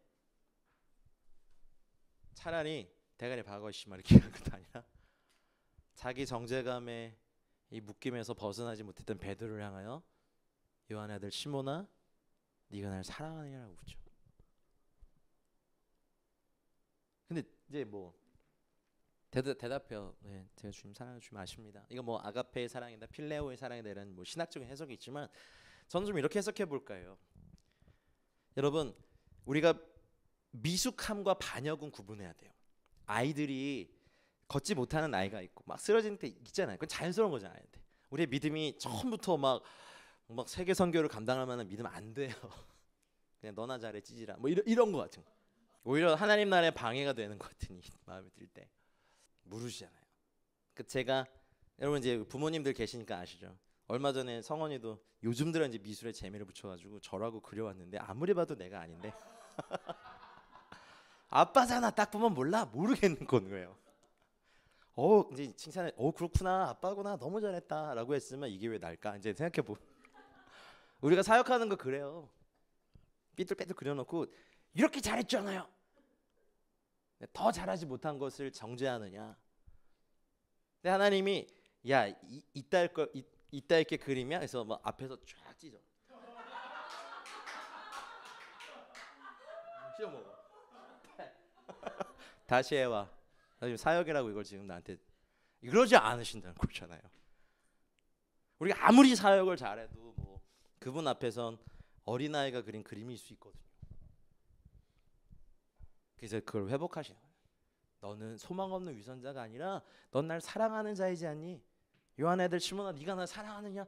내 존재가 사랑합니다. 내 양을 먹이라 내 양을 치라 쭉 하시면서 결국 3번의 이 사랑의 확인을 시켜주면서 성령이 임하실 준비를 시켜주시잖아요. 여러분들이 그동안 십자가에 어떻게 보면 고난의 시간을 통과했다고 제가 들었는데 앞으로도 더 큰 고난이 있습니다. 근데 성령과 같이 하면 통과할 수 있습니다. 고난이 안 찾아올 거라는 기대는 거짓말. 그건 그럴 수 없어요. 우리 인생에. 근데요. 이제 고난을 이길 수 있는 힘을 같이 주시는 거죠. 이해가 되고 어쩌면 이해가 되지 않아도 스월의 뱃속에서 내가 주 앞에 그럴지라도 내가 주님의 전을 바라면서 기도할 겁니다. 라고 했던 이 교회. 그래서 교회도 그렇고요. 개인도 그렇고요. 두 번째 부르심에 응답해야 될 때가 옵니다. 제가 오늘 그냥 담대하게 영광스러운 교회에 선포하고 싶은 것은 여러분의 교회가 이제 주님의 두 번째 부르심 앞에 예스라고 해야 될 때입니다. 예전에는 의무나 화려함과 영광스럽고 드러나는 곳으로 갔다면 베드로 나중에 어떻게 됐어요? 다 조롱했어요. 베드로가 막 3,000명, 5,000명 막 회개시키고 하나님 나라를 이끌었지만 나중에 조롱했어요. 베드로 전후서 보세요. 야, 네가 오신다는 주님 뭐냐? 뭐 이러면서 막 이렇게. 바울이요? 온 아시아가 막 말씀을 들을 정도로 막 두란노 서원에서 강론하고 막 어마어마하게 전도 여행 다녔으면 나중에 뭐라고 해요? 온 아시아가 나를 버린 걸 네가 안다. 사도 요한 어땠어요? 오래 살아남았죠? 나중에 뭐? 그 할머니랬다. 그 할아버지 반모섬에 갇혔어요. 이건 육지도 아니고 바다도 아닌 이상한 섬에 가다 놓고요. 아무것도 할 수 없는 상황에 딱 가다 놨어요. 그러나 베드로도 바울도 요한도 하나님께서 각기 쓰신 독특한 영역이 있습니다. 믿으십니까? 영광스러운 교회 이제 두 번째 시즌을 시작하면서 제가 예언적으로 여러분 교회에 선포하고 싶은 게 있습니다. 우리 밟고 싶지 않은 내가 파묻은 시체가 있는 이집트 모래일 수 있어요. 정말 회개하면 안 되는 니느웨일 수 있어요. 그리고 십자가에 거꾸로 달려서 이렇게 죽는 순교의 자리인 베드로의 그 자리일 수 있어요. 그걸 가야 됩니다. 주님과 걸어가야 되는 그 길이 있어요.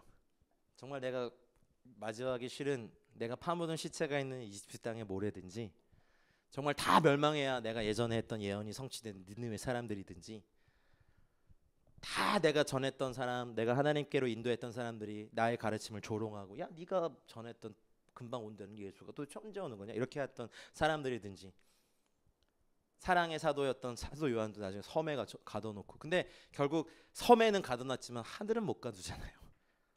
갇힌 섬에서 하늘을 보고 계시록을 씁니다. 오늘 여러분의 교회에, 여러분의 가정에, 여러분의 삶에 일어나길 주님 축복합니다. 그래서 이제 영광스러운 교회가 하셔야 될 우리 시대적인 사명이 있어요. 여러분 한국 민족 역사 5,000년 역사를 보더라도 이렇게 교회가 6만 개까지 있는 시대가 없었습니다. 한국 교회가 좀 분열을 많이 하고 뭐 그런 오명은 있지만 교회마다 새벽으로 밤으로 기도했던 우리 민족의 5,000년의 역사 가운데 저희 세대가 유일해요. 그 여러분도 막 청소년이나 청년 캠프들 많이 섬기시죠? 그럼 한번 생각해 보세요. 어렸을 때부터 어쨌든 자이든 타이든 끌려다닌 캠프만 한 50개는 될 거예요, 그죠? 그 중에 딱 한두 개만 걸려도 아이들은 예수님 만납니다. 근데 생각해 보세요. 다른 나라에요 이렇게 주일학교가 많은 나라가 거의 없어요. 제가 지금 중동에 다시 이렇게 섬기고 있는데 중동권에도 그렇지 않거든요. 어쨌든 아이들이 믿음의 부모를 만나면 이제 유아 세대부터 주일학교, 거쳐간 여름 성경, 겨울 성경학교 캠프나 이런 것만 해도 수십 개. 그러면 중학교 1학년 때부터 수련회 간다고 해도 6번, 고등학교 6번 하면 도합 12번 중에 한 번은 안 걸리지 않을까요? 제가 말한 걸리는 건 예수님께 딱 낚이는 거. 두 번째는 성령님을 받고 대학생 캠프 때는 소명을 발견하고 그러니 여러분 하나님이 저희 한국 민족의 특별히 21세기를 사는 저희 세대를 향하여서 지금 굉장한 복선을 깔아놓고 계시는 걸 못 느끼세요? 저는 이제 뭐 이렇게 선교 사다 보니까 공항을 많이 이용하는데요. 어느 날 이제 공항에 이렇게 앉아 있는데요. 터키로 가는 비행기가 뭐 몇 시간 출발이 지연됐어요. 그래서 앉아서 이렇게 뭐 말씀 읽고 있는데 공항에 여름방학, 겨울방학 때 제일 많은 그룹 중에 하나가 뭡니까? 단기 선교팀이잖아요. 근데 단기 선교팀은 자기들끼리 아무리 뭐 사장님 하면서 보안을 지켜도 딱 티나. 그렇지 않아요?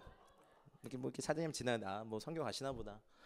그래서 이렇게 2시간 동안 앉아 있는데 거의 4-5팀이 이렇게 지나가는 거예요. 제 옆으로 이렇게. 근데 진짜 뒤에 서가지고 이렇게 뭐 집사님 그러면은 한 200명쯤 뒤로 돌아볼 것 같아요. 바글바글해요, 그냥 막. 그래서 터키 교회 지도자들이 물은 적이 있어요. 도대체 어떻게 젊은이들을 훈련시켜야 방학 때마다 막 자기 돈 들여, 막 시간 들여, 막 휴가 내서 열방에나 이렇게 섬기냐? 가만히 생각해 보니까 모르겠어요. 이거 우리가 한 게 아니잖아요. 하나님이 하신 거잖아요. 되게 불가사해요. 열방에 얼마나 사람들이 한국 사람들 좋아하는 줄 아세요? 이슬람에서도 선교사만 싫어하지 코리안들 되게 좋아해요. 선교사만 싫어해. 심지어 안디옥에 갔는데 거기는 외국인 거주가 불허된 지역이거든요.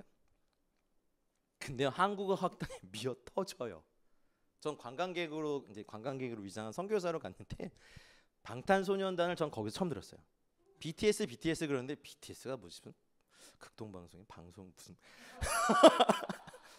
아 미안해요. 전 뭐 잘 몰라요. 처음 알았어요. 이게 뭐지 이런 생각. 열방에 이렇게 한류를 일으키는 이유가 있는 거 아시죠? 여러분 이란에서 대장금 방영할 때요 시청률이 90%가 넘었어요. 그때 어마어마하게 한국 선교사들하고 성경 배달을 했어요. 이란의 내부에 페르시아어 성경. 여러분 그러면 이 마지막 때 그리고 한국의 되게 특징 중에 하나가 전국 대학에 거의 모든 대학에 실용음악과가 다 있어요. 음악을 다 잘해요 저희 나라는. K-팝 오디션 이런 거 보면 어디서 이렇게 음악 잘하는 사람 나오는지 궁금하지 않으세요? 우리나라에서 웬만큼 음악에서는 뭐 명함을 그닥 아닌가요? 그런 상상 안 해보세요?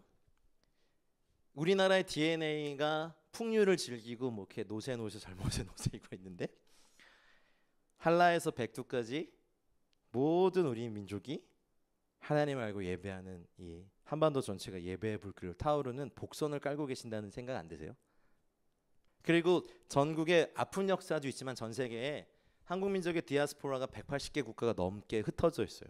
어디를 가든 한인교회 있어요, 없어요? 있어요. 선교의 전진기지들이에요.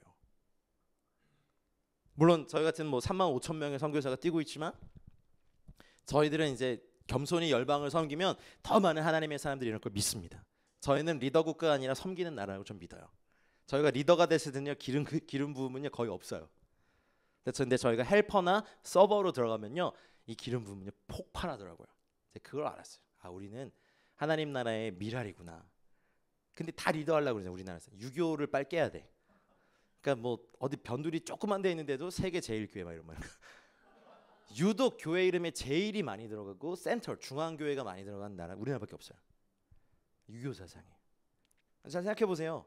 그리고 유일하게 그 대중교통의 광고에 무속인의 광고가 있는 나라. 그리고 드라마에 무당들이 등장하는 나라. 띠리리리. 자, 이 음악 들으면 누가 생각납니까? 옛날에 선덕여왕의 미실이 막 나와가지고 뭐 이런 거. 근데 이렇게 5천 년 동안 우리가 무상 섬기고 우상 섬기고 막 천하대장군 지하장군 돼지머리에 돈 꽂고 이랬을 때 우리는 민족 어땠어요? 뺏기고 도둑질하고 침략당하고 여자들 막 잡혀하고 남자들 총알바지 대고.